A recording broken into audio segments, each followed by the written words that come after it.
Welcome to yet another episode. If you're new here, this is Life Notes with Peris. And today I'm talking about red flags that I ignored.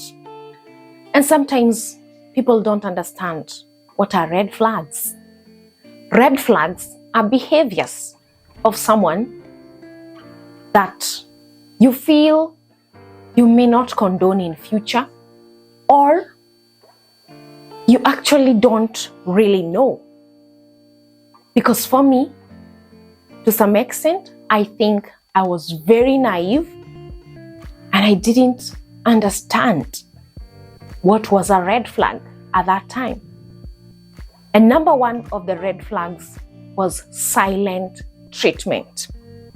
How does silent treatment work? Silent treatment is when somebody actually hurts you. They do something that made you angry, and they just decide to go silent on you. They don't say sorry.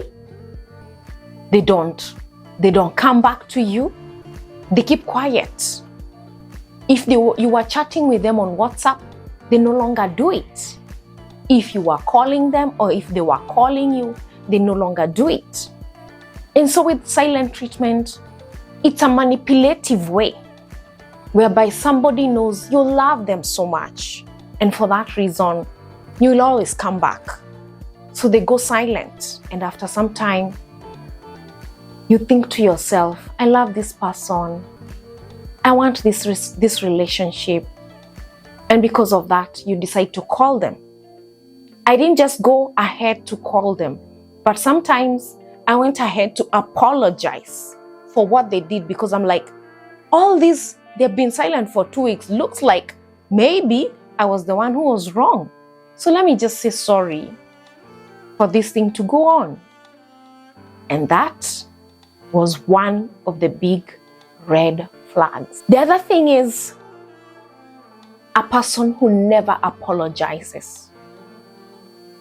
And sometimes people laugh when I tell them that somebody can actually never apologize, because I've lived with them.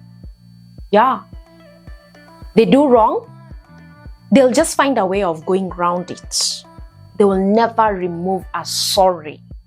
A sorry is a vocabulary in their talk. In their lifestyle, sorry is a vocabulary. It never comes out. No matter what, they'll never say sorry. And it skipped me. But it hit me hard in marriage. Because this person would never say sorry. No matter what they did, they would never say sorry. And that's a big red flag.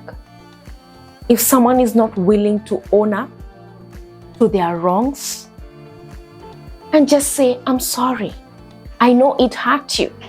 It just shows how much they feel you're unworthy. They don't value you. They don't value your emotions. That's why they will not swallow their pride. They will not swallow their ego for you. They'd rather lose you than say sorry. Red flags. The next red flag was dishonesty. Somebody who's lying all the time. Or you catch them lying. They said maybe they were traveling to this direction, and they didn't go that way. They actually went to the other direction.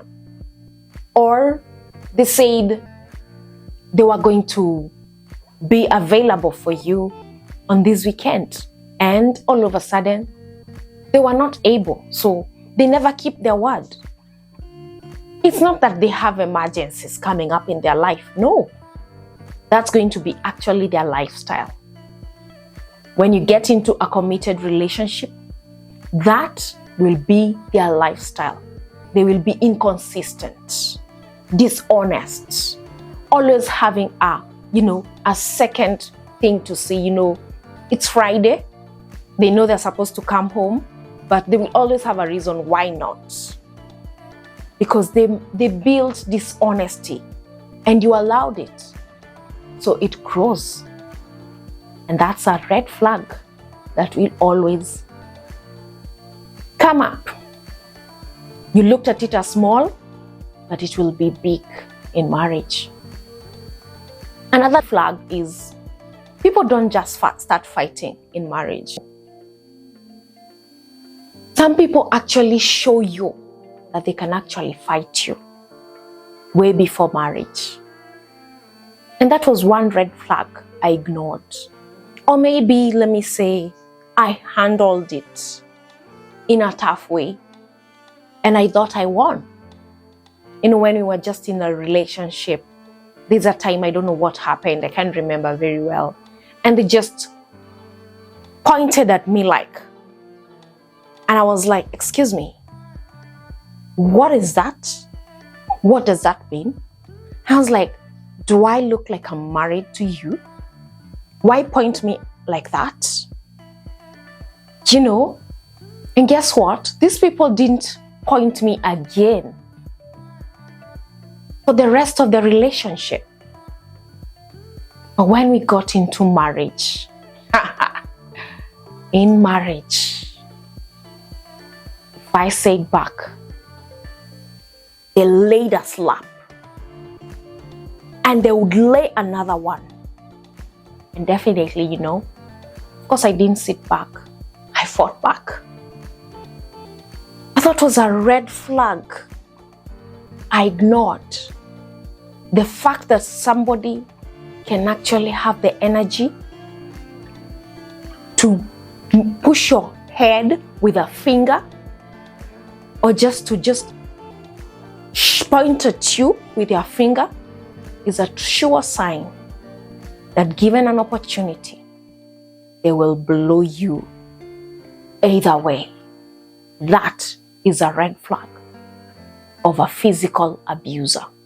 Another red flag is people who then celebrate your wins.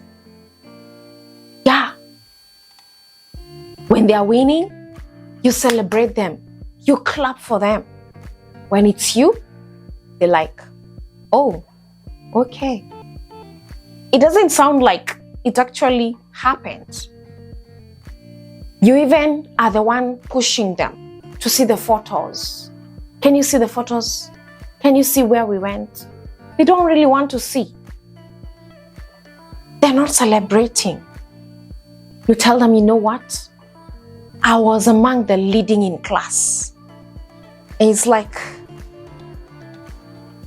it's landing on some deaf ears. They don't even tell you, congratulations, well done.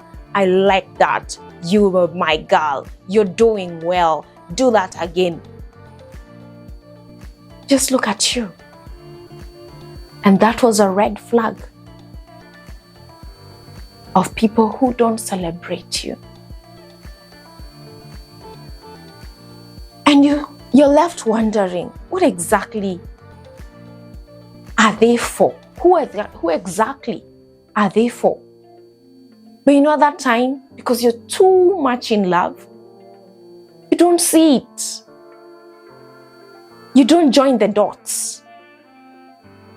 And until later on in life, that's when you discover, oh, I now get it. That's a red flag. Have you tried to just celebrate yourself and see how they look at you?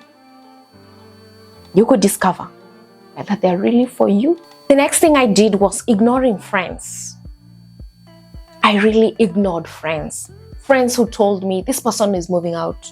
This person does this on weekends. This person does this. For me, I was too naive, too trusting, too loving. I thought the way I love them is the same way they love me back. And whoa, what a good lie. I lied to myself. I ignored my friends. And that was really a bad red flag.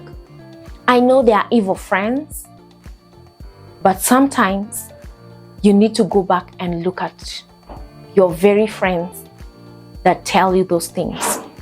Just go and do your own due diligence. find out, did they mean well for you? Did they say the truth or they were lying? I didn't do that. And so I ignored all that because I thought they loved me back in the same measure. And lastly, I want to remind you, the one thing that will help you to monitor the red flags: keep yourself pure. Avoid intimacy. Because when you avoid intimacy, you will think soberly. When your friends tell you something, you will find out more. Because at that point, you're not attached. You're just there. You're actually watching and finding out, is this the right person or not the right person? You're very sober, making choices with a sober mind. Because let me remind you, you shouldn't fall in love. You should walk into love. I hope this episode helped you. Let me know one of the red flags that you ignored, or one of the red flags that you're thinking it's a red flag, but you're not very sure. Let's meet in the comment section. And I want to remind you to keep believing in yourself.